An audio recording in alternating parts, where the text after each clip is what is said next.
You got quiet. Good morning. I'll call to order the Cook County Human Services Board. Any approval of the agenda? Anybody have any comments on it? Minutes okay? Second, support? All in favor? Aye. So we'll move right into adult protection by Martina Williams. Could we introduce the new staff member? Oh, we certainly could, yes. Everyone, this is Elissa Smith. She's our new case aide. She started on June 26th. We're very happy to have her, and she's doing awesome so far. Great. So, welcome, Elissa. Thank you. I'm excited to be here. Is that Elissa? Elissa. Elissa, Yes. well, welcome. Thank you so much. Okay, Martina. Good morning. Good morning. So I like to give this update every year around this time. We are 2 years out from the implementation of MARC, the Minnesota Adult Abuse Reporting Center. Went into effect July 1st, 2015. So I wanted to give you an update of where we are at in regards to our numbers of reports. And we also have some changes with Barb Rasmussen retiring and our new adult services worker coming on here next week, I believe. Lynn Wright has moved over into Barb's position.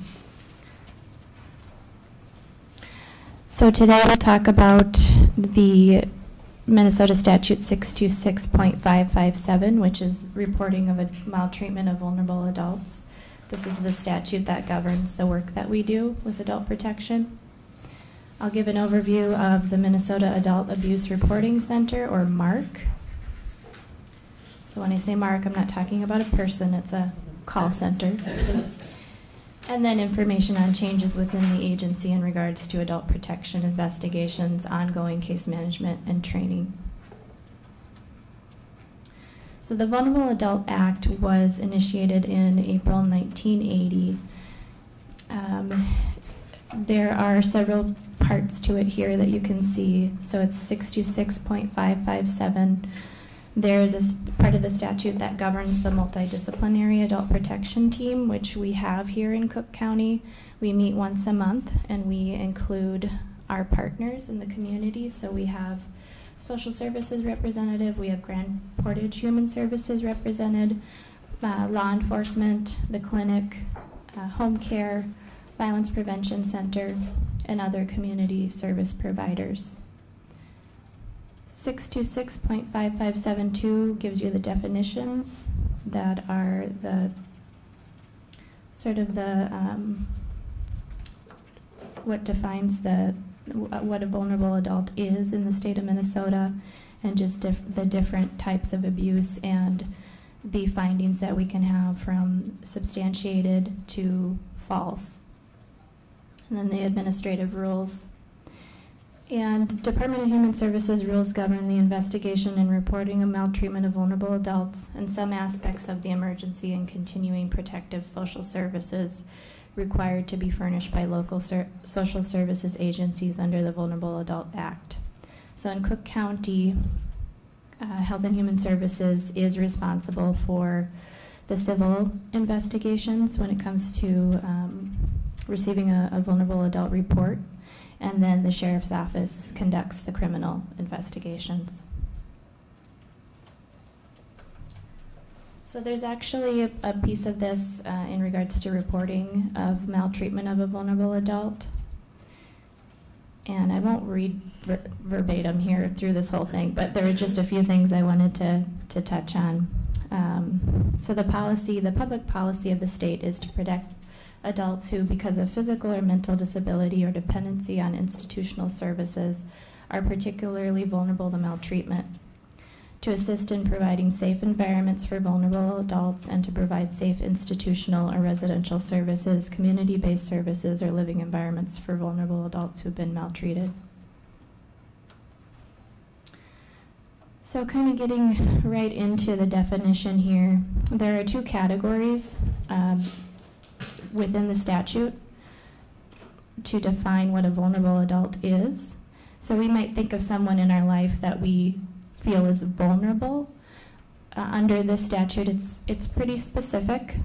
So any person 18 years of age or older who is a resident or inpatient of a facility or receives services from a provider listed within the statute, including foster care, assisted living, home care, etc. So any of us, if we need to go to the hospital and have surgery, while we are an inpatient at the facility, we're considered a vulnerable adult and we're protected by this statute.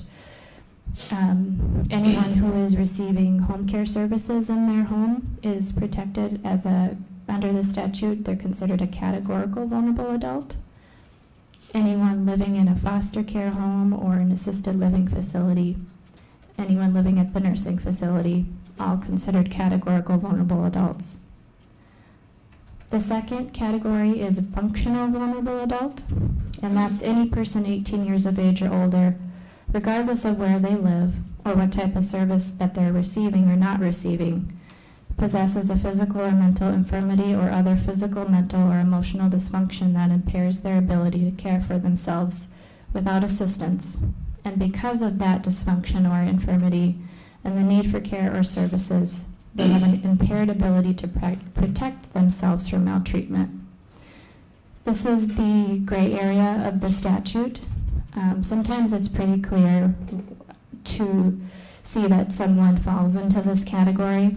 Other times it's more difficult because they may have some areas of their life where they are definitely vulnerable. They might need services to help them live safely in their home, but they might still have the capacity or the ability to make sound decisions, and we always are honoring a person's ability to make their own decisions and direct their own care. So when we are looking at someone who's not clearly defined under the categorical vulnerable adult statute, we're looking at several pieces to just ensure that they are indeed meeting this definition of a functional vulnerable adult. The statute defines 3 types of maltreatment.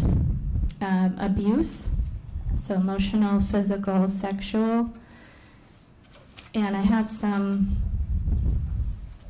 better definitions here. I mean, these are pretty self-explanatory, but physical, causing or threatening physical pain or injury; emotional abuse, causing or threatening mental pain, anguish, or distress with words or actions; sexual abuse, unwanted sexual contact of any kind, including forcing an elder to witness sexual behaviors.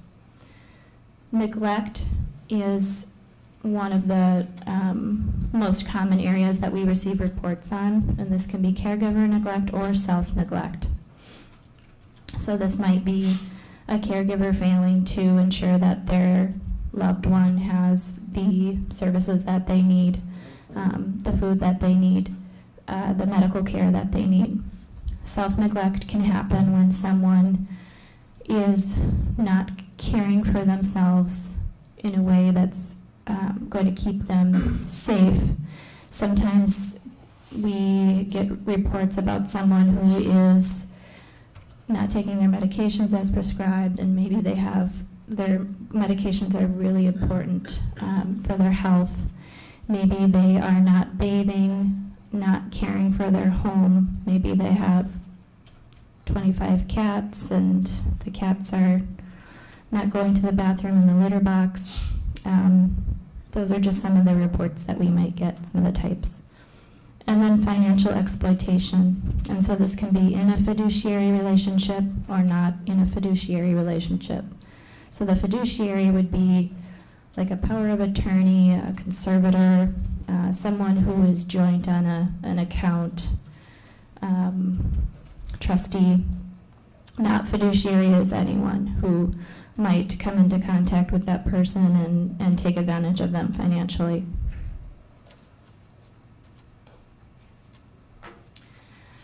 So why does this happen? I don't know if there's a good answer to that question, but I guess some of the situations that make it more likely to happen. Cognitive impairments. So elders who struggle with memory, reasoning, and judgment are at greater risk for abuse, neglect, and exploitation because they may not realize they are being victimized or don't think anyone will believe them. intimate partner violence. Elder abuse in couples may be intimate partner violence that has been going on for many years. These partnerships in which one person has traditionally tried to exert power and control over the other through emotional abuse, physical violence and threats, isolation, and other tactics. Perpetrator characteristics and circumstances. Abusers often are dependent on their victims for financial assistance, housing, and other forms of support. The risk of elder abuse increases when the abuser has the opportunity and greater access to the elder's records and personal information. This is especially true when the perpetrators have substance abuse issues, financial problems, or other personal crises. Isolation. Elders who are living alone are at higher risk because they may not want to or might not be able to ask for help. But even elders living with others may become isolated when an abusive caregiver cuts them off from other people. And money and property. Social Security, pension, savings, and property owned by the elderly make them a target for abuse, exploitation, and other financial crimes.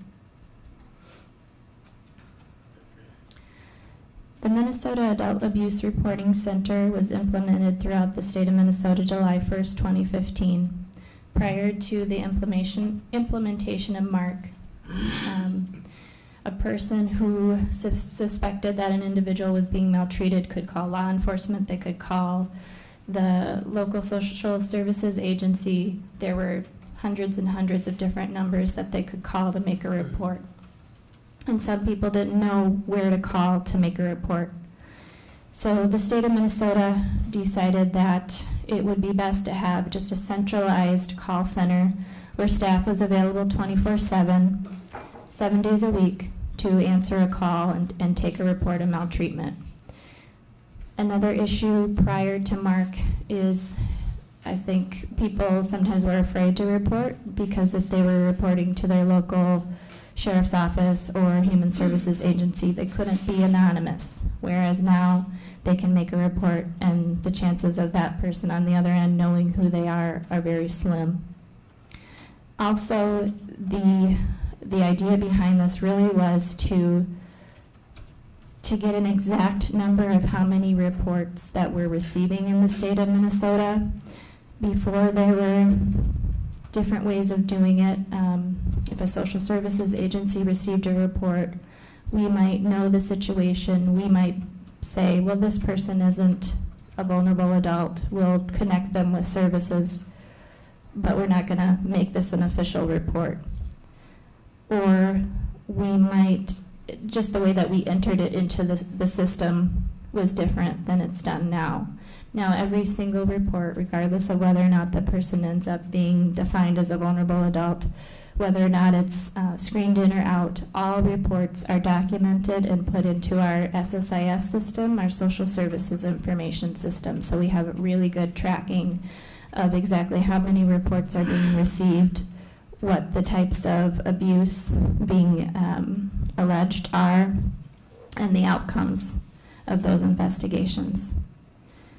So anyone can call this 844-880-1574 number any time of the day, and it doesn't matter if you have a lot of information or not. Just whatever you have, you can give to the call center, and then they'll pass it on to the appropriate investigative agency.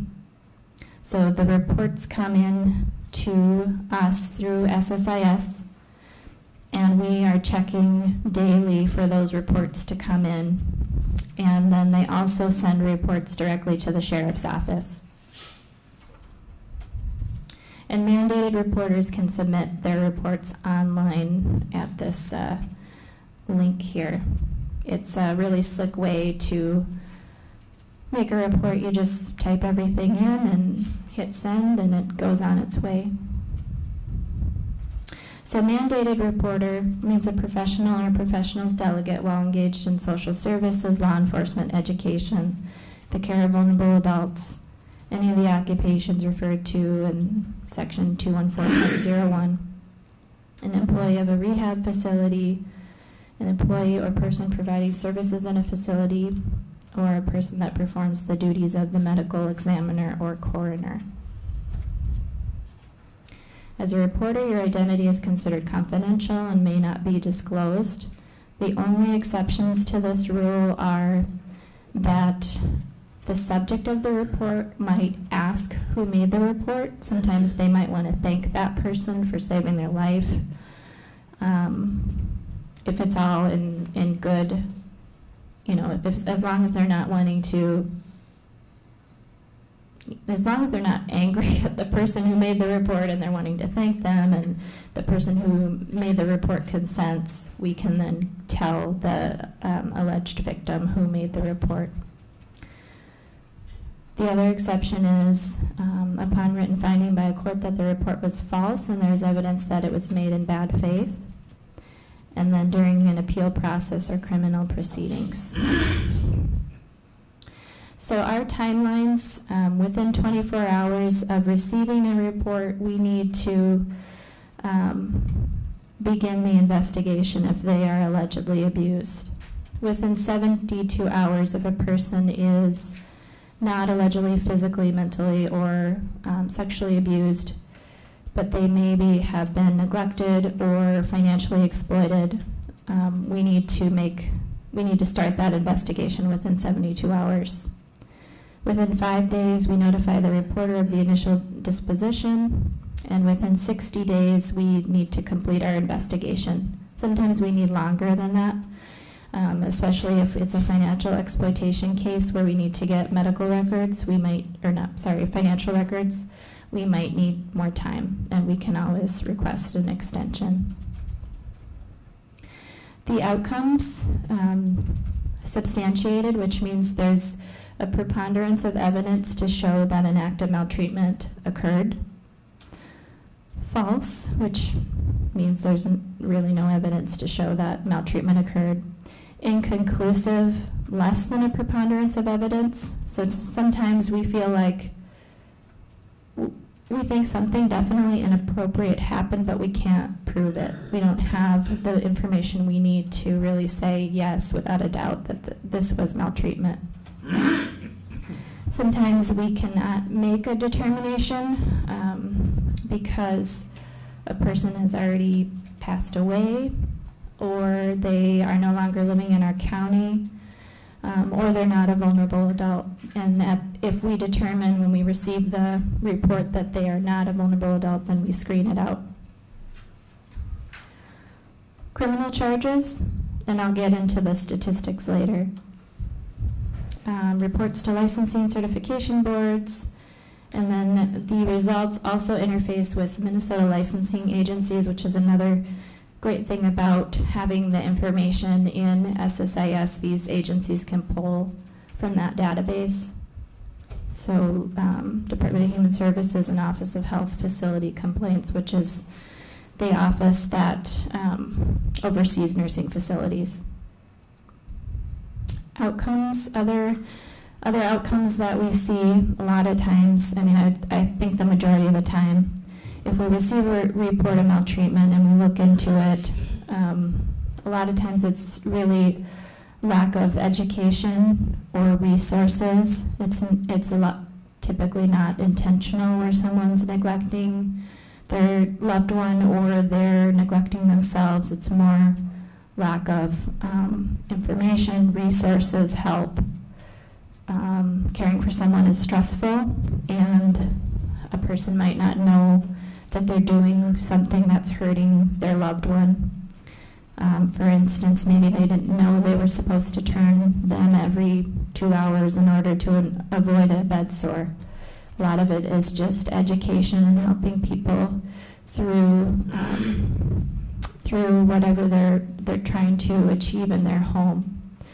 So we might be making referrals for resources. We might recommend a mid-choices assessment to connect the individual and their family with services. Sometimes individuals need to be placed in a nursing facility. We sometimes receive reports of individuals who are experiencing dementia, and they've been living alone and nobody's really noticed any changes, and then all of a sudden they're doing things that are putting themselves at risk, and it's very clear that their dementia has progressed to the point where they need more care. coordination between agencies, guardianship, conservatorship. So guardianship would be implementing someone else to make decisions on behalf of the individual. Conservatorship is implementing someone to assist with the finances for an individual. We work with the Cook County Sheriff's Office to investigate reports. I communicate with Will Sandstrom and Pat Eliason when we receive reports, just to determine how we're going to move forward.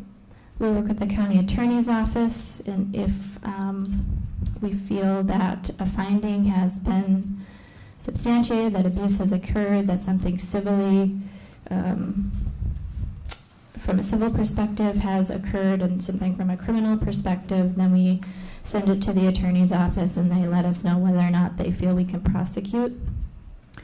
We work a lot with local financial institutions when we need financial records to look at cases of financial exploitation.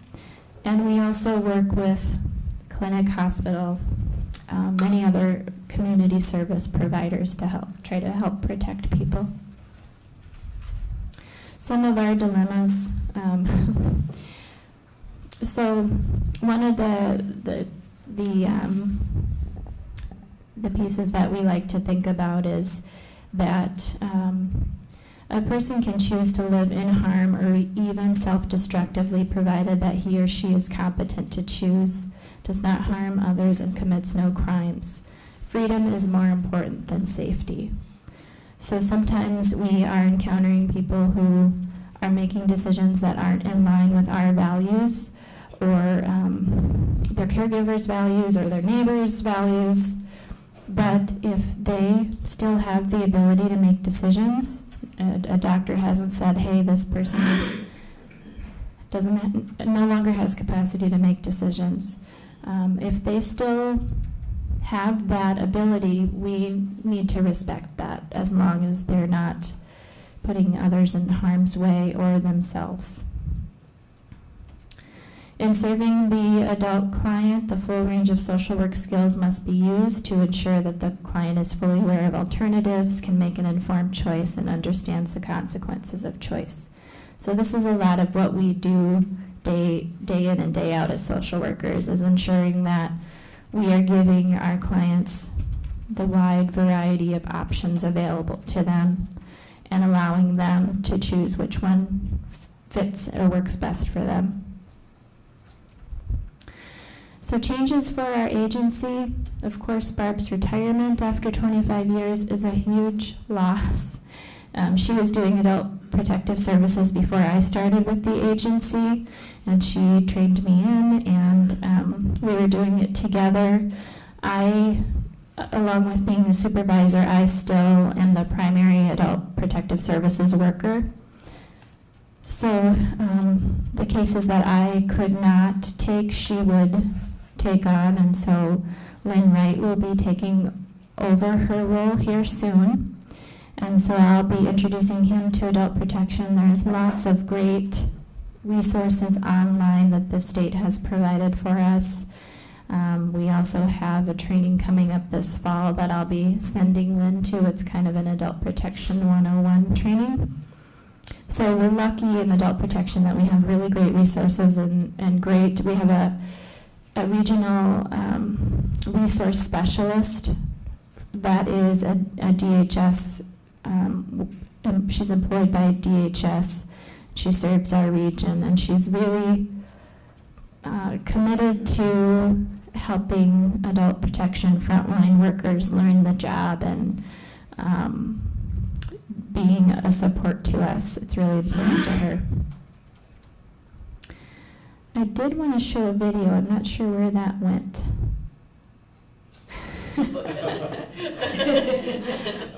Any questions while I try to find that? Here it is.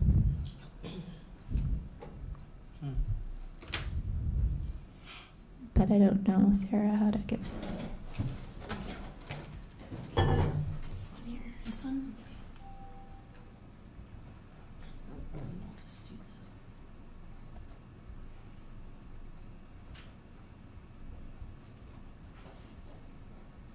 promise it's short, but powerful.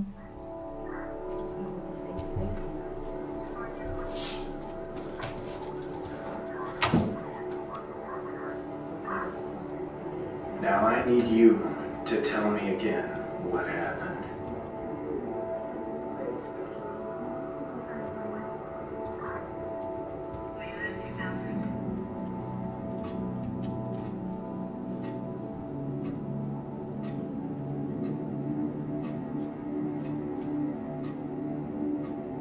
Excuse me, sir.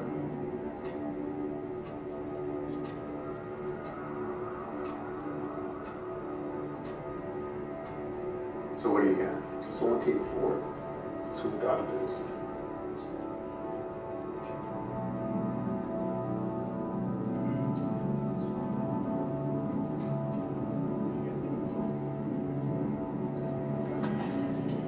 Sorry. What? Come on. Your grandpa's gonna be alright. Dad's gonna be okay. Look, this is okay.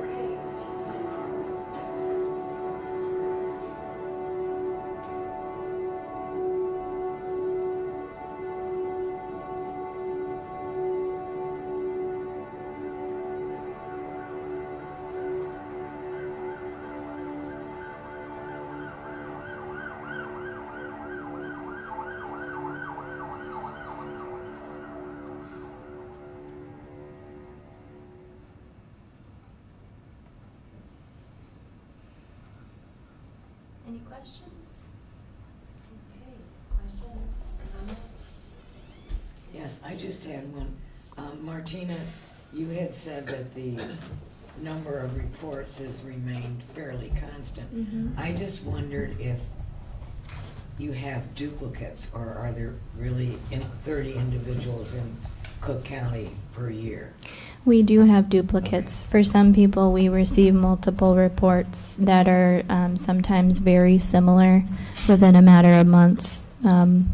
We might get a report that someone's being financially exploited, and 2 weeks later that person is neglecting themselves or being neglected by a caregiver. So thank you for asking that question. It's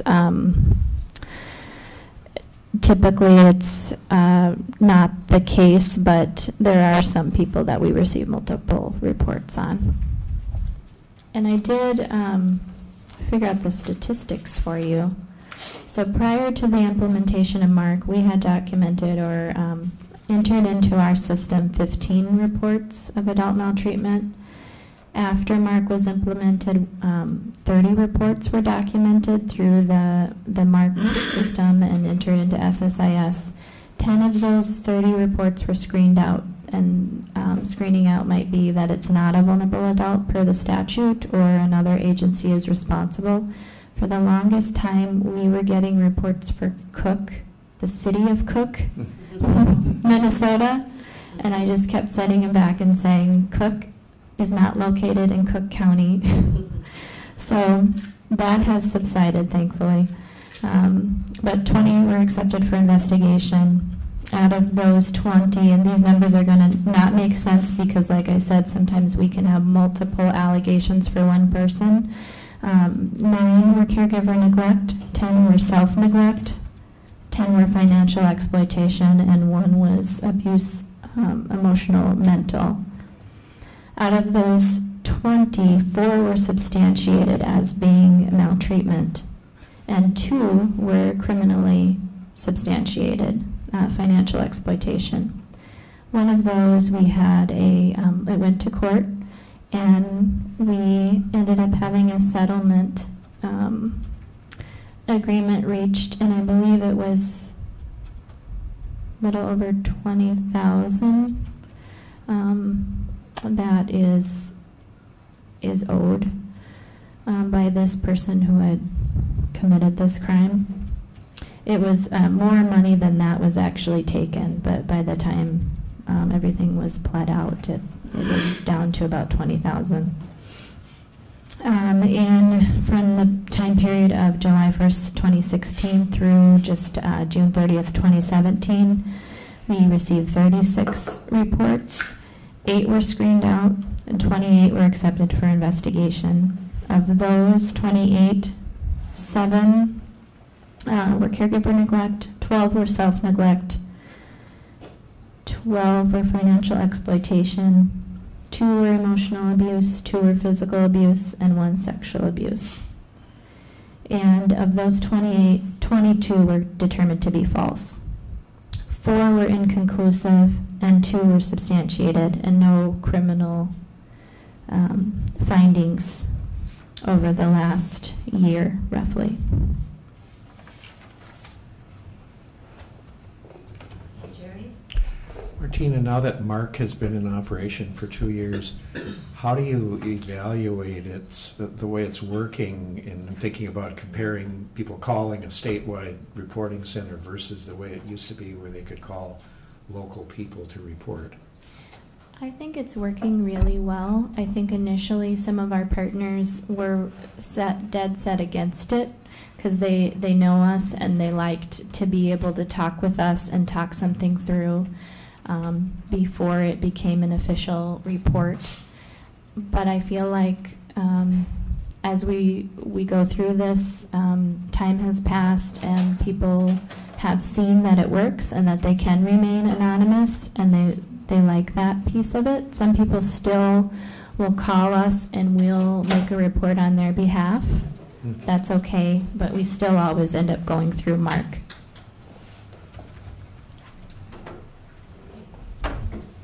Thank you. Boy, it's a really complicated world. It just brings the awareness to me of how complicated the world is and how Mark would be scary to engage in.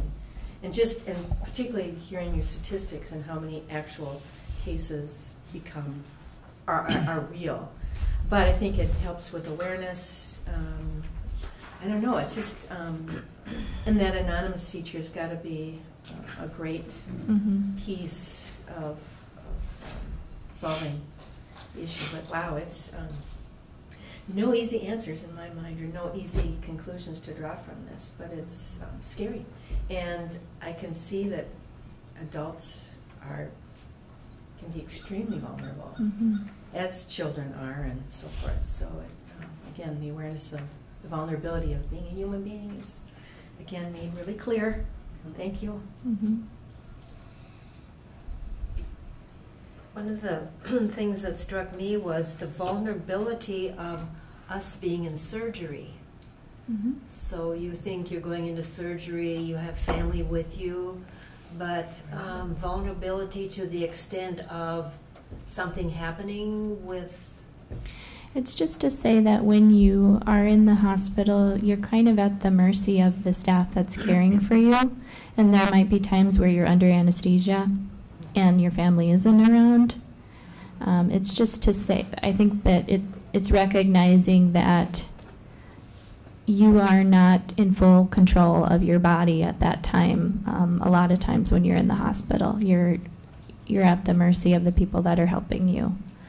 So it's just that extra protection for you if something happens.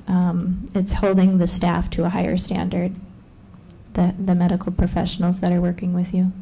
So the statute covers you. If there is something to be investigated, then that would proceed? Yes. If you are in the hospital and someone makes a report that you've been maltreated, you would be, the investigator would be looking under that statute.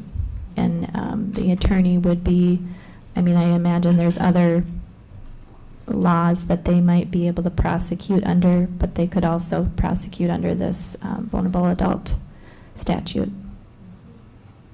Very good, thank you. Any other comments, questions? Well, appreciate it.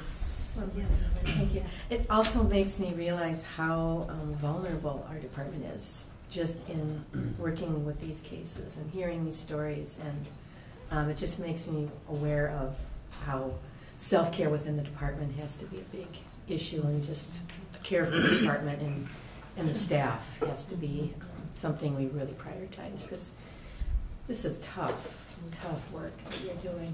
Yeah, I think Josh talked about it last month, but we do have a peer support group now in place. We used our North Shore Healthcare Foundation monies to fund an outside facilitator to come in and meet with staff twice a month for an internal peer support group that doesn't involve management team. And then management team, we have our own separate peer support group once a month that we can take advantage of. So, Martina is the one that reached out and got this all set up for us. That's great. That's awesome. Thanks. Mhm. That's wonderful. Well, again, thanks so much for presenting that. It's important that we have an update, and it sounds like we do about every year. Yes. Okay, great. Thank you so much. You're welcome. Thank you. So we'll move on now to Director's Report by Right. Josh. So with what Martina just said, with Lynn Wright moving over to adult protective services, we had the open social worker 1 position for children's mental health, which is Lynn's old position. We received the applications yesterday for it, and we have a very strong pool of some new ones that we haven't had before, so we feel pretty strongly about that. The other unfilled position I have right now is the public health coordinator position. We made an offer since the last board meeting to somebody who turned it down, and so we will be reposting here probably in the next couple of weeks. So those are the 2 positions. Right now the big thing that we're going through, Yaf and I, is working on next year's budget. As Representative Eklund said when he was here for the regular board meeting last week, there's still a lot of the human services changes, health and human services changes that happened this year really didn't happen at the county level. They happened at the State Department of Human Services level.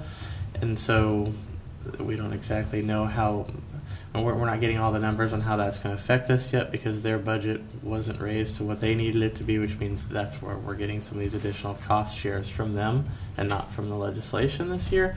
So, the one good thing when through legislation is at least we know early what to expect, but since it's coming from the Department of Human Services, they're working on their budget, and then they'll see what the effect, for the cost shares are to us when we're looking at our numbers. So some of the numbers with our budget are going to be, which from what Yaf says, it's a lot of years here, are going to be, changing a little bit past our July 28th initial department budget that we put forward. But with that one, this Friday, our Region 3 meeting, we're just completely doing budgets. So each one of the counties is looking at budgets, and we have one of the state budgeting people coming out to help us look through the areas that we see rises and falls and areas that we still need more help. So for next year's planning, so they see what our region's looking at. And I thought it was a good idea that our liaison is doing, that they're sending those budget people out to look and see how these things actually affect our budgets. With that, next month's Region 3 meeting, which will happen before this meeting, but we have Wendy Underwood, who's the liaison to the Commissioner's Office, will be here for 2 days next month, just learning about health and human services out here in rural, remote Minnesota, and she's wanted to come out here and just see how we do things and how things are different. And I've spoken with her many times about how we really are the unique place of the service industry and the lack of land and the cabins and the way taxes work, and that you just have to come up here and spend some time and meet with Administrator Cadwell, and I'll probably try to see if anybody else wants to meet as well, just so that we can have a little powwow session and just really let her understand what it's like up here and the areas that we have issues and where things are working well.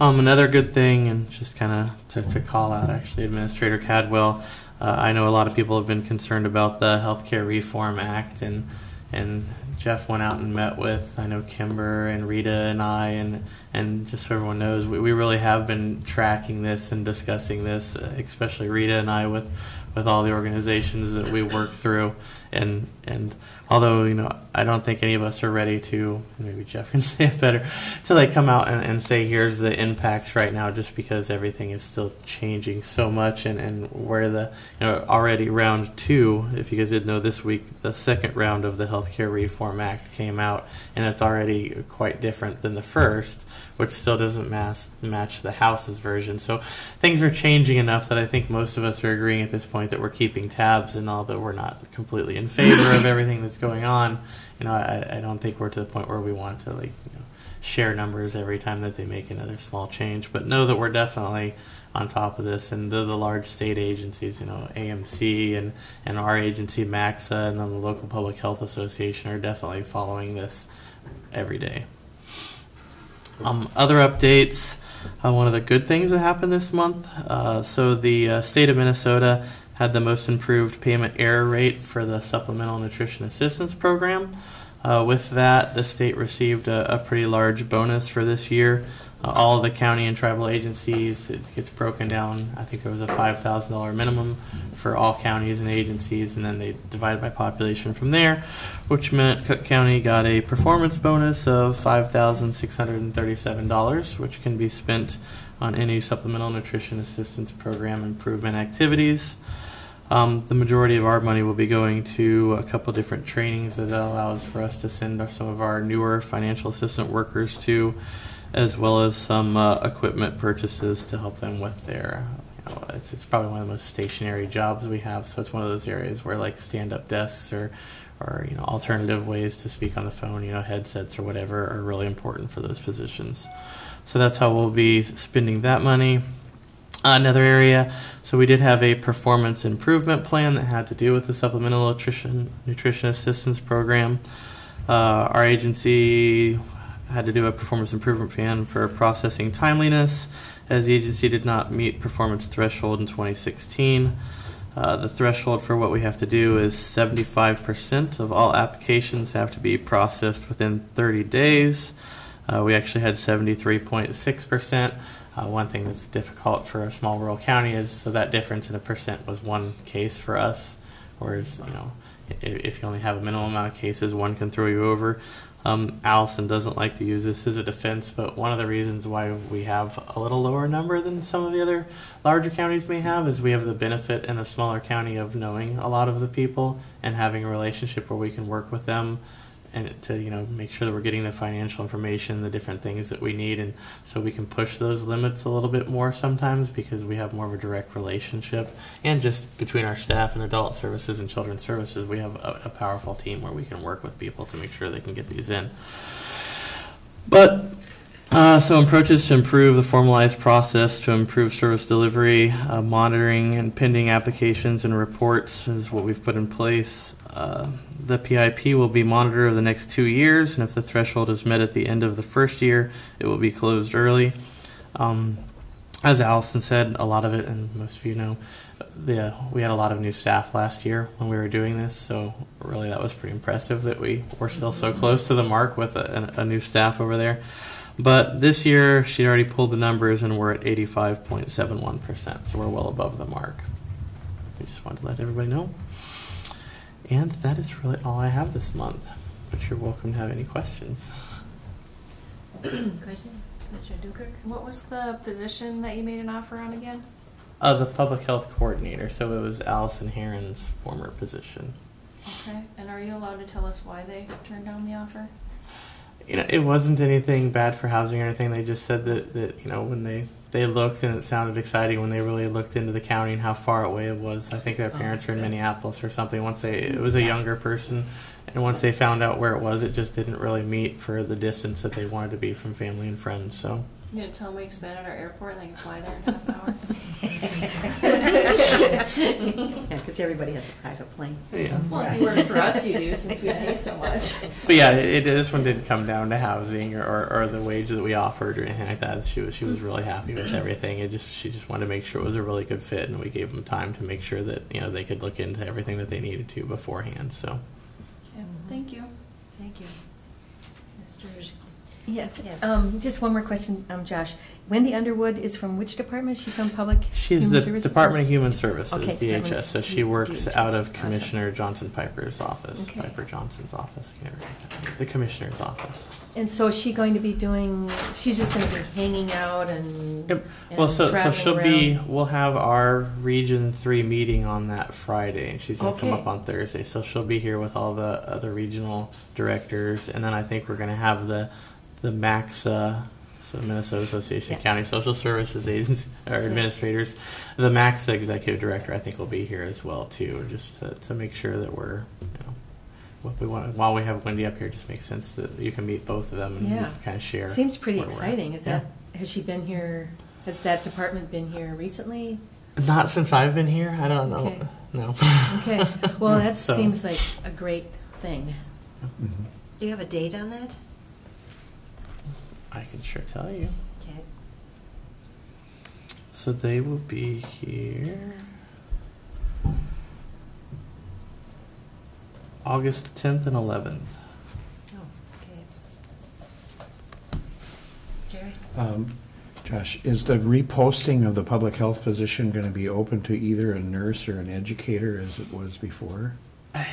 And if we haven't completely decided yet, only because I like the public health educator, but most of the applications we received were from all across the country, whereas most of the we didn't get anybody really local. So we may do it that way, but it does complicate some of the things with our class and compensation study until we finish the class and compensation study. Since an educator is not really in the system, it would be easier to do a nurse right now.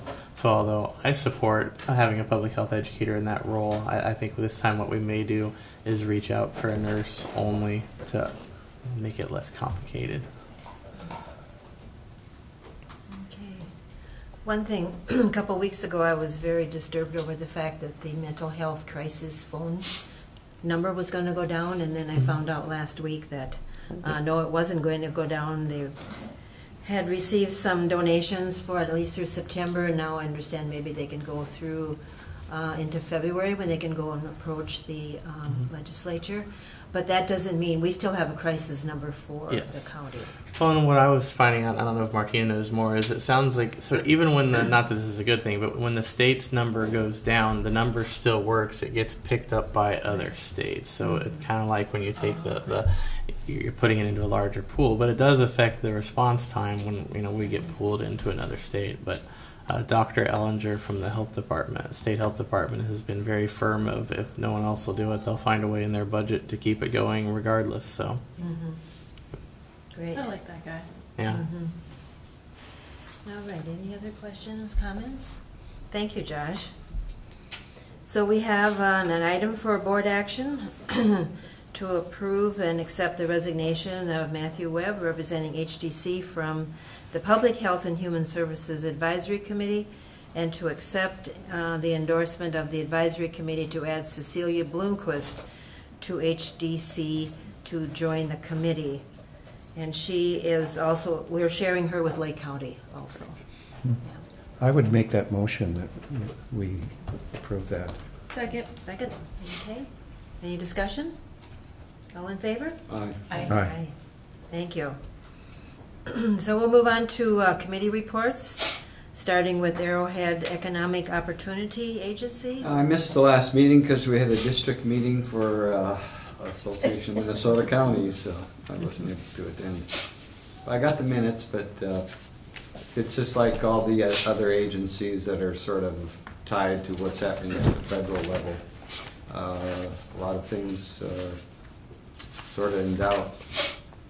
That's an agency that's going to get hit real hard as others. Yeah. The Arrowhead Health Alliance Joint Powers. Thank you, Madam Chair, and it did not meet. Okay. Did it meet, or I just... Met this month. Okay, it met this month, and I wasn't able to go. Okay. Okay. And you were, that's right, because of the district meeting. That's I can right. give a quick update if you want. That'd be great, Okay. yeah. And you weren't So- able to go either because you were at the district meeting, yeah. So mostly about budget, but we did discuss one of the major changes that we're doing is we have formalized the letters to go out to Fond du Lac and to Grand Portage to invite them to be voting members as part of the Arrowhead Health Alliance. So those letters should be going out, or should have went out last week actually.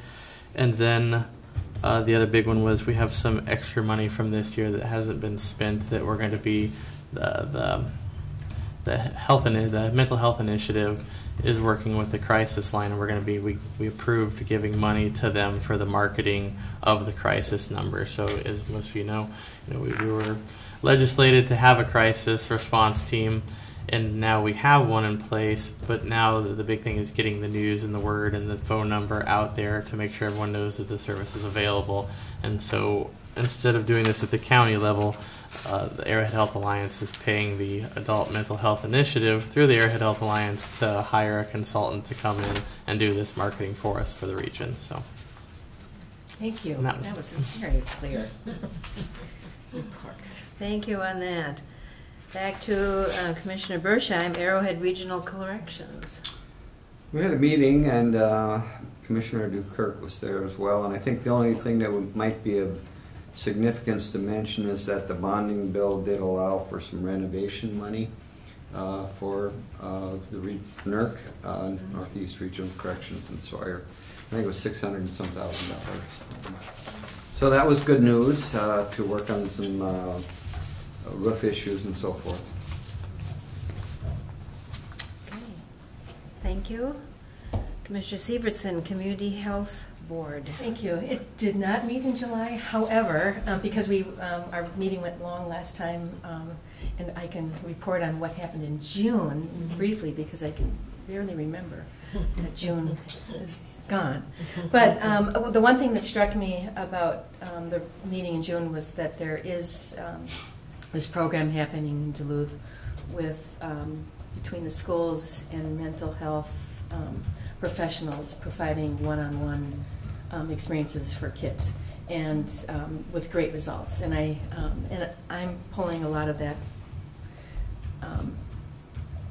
from not good memory, but it seemed like a really good program to get that one-on-one mental health initiative into schools, where we all begin our mental health wellness time. Mm-hmm. So it seemed like a really good program, and there were 2 people speaking about it, but that's about all I can remember from a June meeting. Okay, thank you. Public Health and Human Services Advisory Committee? Yes, we met on July 11th, and I will just tell you a few things that haven't come up yet in the discussion here. And one of them is that Joni Christensen is still working on the emergency preparedness, in which they would have a plan for if there was a mass evacuation for pets to be evacuated, as well as a family center that would serve as many resources for people for all kinds of information. The other thing is, on Martina's report, you heard a lot of the information. Another initiative she's working on is she's applied for a disability grant to get some kind of vocational training in here and job coaching to help young adults in Cook County who are disabled find and keep employment in the area, because while there is a vocational counselor that comes every 6 weeks, there's not the service that we really need. And just as an aside, you have to really stand in awe of Martina and the rest of the staff upstairs for the level of work that they do and the high level and compliments to the agency that they can attract in remote Cook County such incredible people to these jobs. It's simply amazing what they accomplish. And Josh already told you about, I think, the financial situation from Allison. So that's it for me. We had a very long meeting, Mm-hmm. Yeah, but Jerry gets the long part.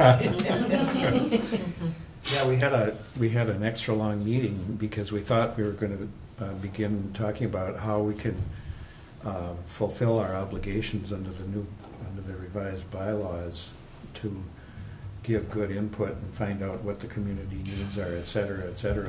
And I think we really got started on that discussion in a maybe kind of unexpected way, but we're going to have an extra meeting next month to wade into that. One of the I've really felt good about the committee had reports from all the different provider organizations that are represented on the committee, and I mean the clinic and HDC and agency reports from within PHHS and public health and all of the things that we try to keep our eye on. And they were really good reports, really helpful to hear. And the best part of it is that then it gets people talking to each other, one agency across the table to the other. And okay, I think we could work together on this, or there's some ideas that come out rather spontaneously sometimes about how improvements could be made in a certain kind of service. So that's the heart of what this committee does, I think. But then of course, we got into a significant discussion about the non-mandated levies and discretionary spending, which, if you'll recall, at this meeting last month, there was an introduction to that topic, and the idea that, what if we handled these discretionary grants to various community organizations and agencies in a more focused or coordinated way, and got the Public Health and Human Service Advisory Committee involved in screening or evaluating those different requests, and then coming back to this board with recommendations about how we think that money might be best spent.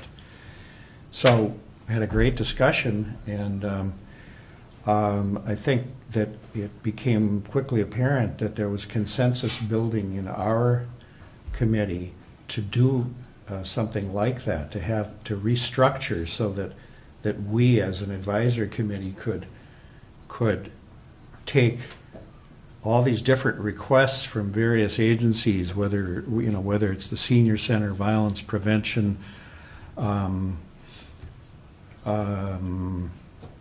Community Ed, Recreation, that list, if you'll recall, you got the budget list last time, and there's a number of things that we could spend some time either as a committee, as our entire committee, or maybe even better than that, having a subcommittee or a task group that focused just on that, and then came back to our committee and said, here's what we think makes best sense for the spending of that pot of money.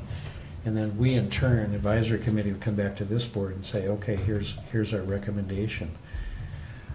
So to that end, a motion was in fact passed, and it reads this way: to support the placement of discretionary funds that have a public health and human services impact under the administration of the PHHS Advisory Council Committee, I think, pending approval of a framework that defines the process and responsibilities. So we're really saying we support doing it this way as an advisory committee, and now we're bouncing it back to you in this board to see if you would agree with that and approve that and give us a framework under which we should then operate. There it is. I'll make that as a motion. Second it. We'll have some discussion. So we've been talking about this at the budget meeting, and I don't know if we want to support it now, or do we want to have more discussion, or should we move forward?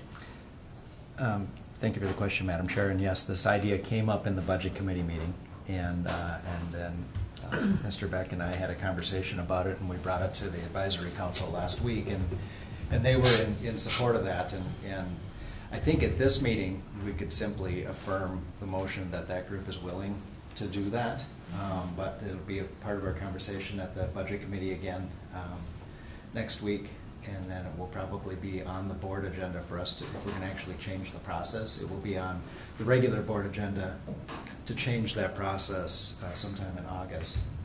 So right now I think really the motion would be just simply to affirm the fact that the Advisory Council is willing to take that on, and then but the conversation that we had on Tuesday was about the scope of that and the parameters for that and what that looks like. And all of that still requires the primary elements mean that the board would have to identify the amount that's going to be available for those types of services, and then we'd still have the final approval of those that recommendation by the advisory council as a line item within the Health and Human Services budget. So for today, I think we just say, yeah, we think this is a good way to go. We had a really great conversation about it on Tuesday, and one of the primary arguments for doing this that Jerry didn't mention is the oversight portion. To this point in the application, we have an oversight process built in, but we don't have any actual oversight being done or documented. And having this go through public health directly and the advisory committee to help vet those items, we would make sure that we follow up on the oversight, that people who receive money then give us some sort of, some of the groups do give us an annual report or a summary of the impact of those funds. But if we put that where we have those resources, then we can really have a good programmed oversight process for those funds. Okay, so Commissioner Dukirk, did you want to amend what you said in terms of No, just my support? motion was to support To support. that motion, Okay. which is what Jeff just asked us. Okay. We had a second. Okay, all in favor? Aye.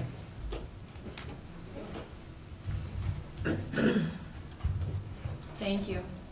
Yeah. This is huge. Yeah, Yes, it's, thank you. There was. it's rather kind of fun to be on that committee, actually. Good things Yes. happening. Mhm. Okay, that's about it for that. Okay, thank you. Healthcare Planning Committee, I attended the one for July. We had not met for a couple months, so we had lots of discussion, who's on first and who's on second, and different committees and doing different things. We met Cecilia Bloomquist, who we just had board action on, joining HDC, and Kimber announced that the hospital open house would be July 28th. And I guess that's about all I'll report on. It was a good meeting, and it actually lasted 2 hours, which sometimes it doesn't. But when you get a lot of people together and discussing what's going on in the different areas, that's important to do. So North Shore Collaborative. Thank you, Madam Chair. And it did meet, right? No, it met in June.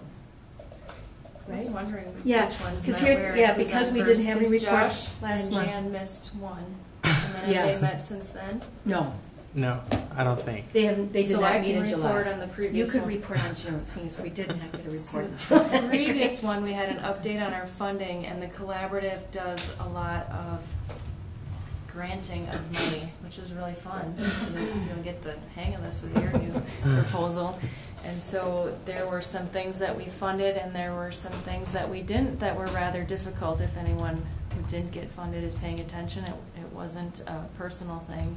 It's just the parameters of the bylaws, and y'all know how I am about rules, and I brought up bylaws and regulations and how we do things, and so I kind of got the eyebrow from some people, because they really wanted to fund some of the services, but we can't go outside our bylaws unless we want to have a new meeting and rewrite our bylaws, Which we just did that. seems questionable. Yeah, we can- So it was a lot of fun. We There spent might be like reasons.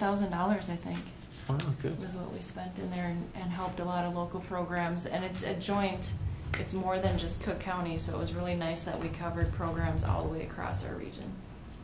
So I had fun Great. spending other Thank you. people's money.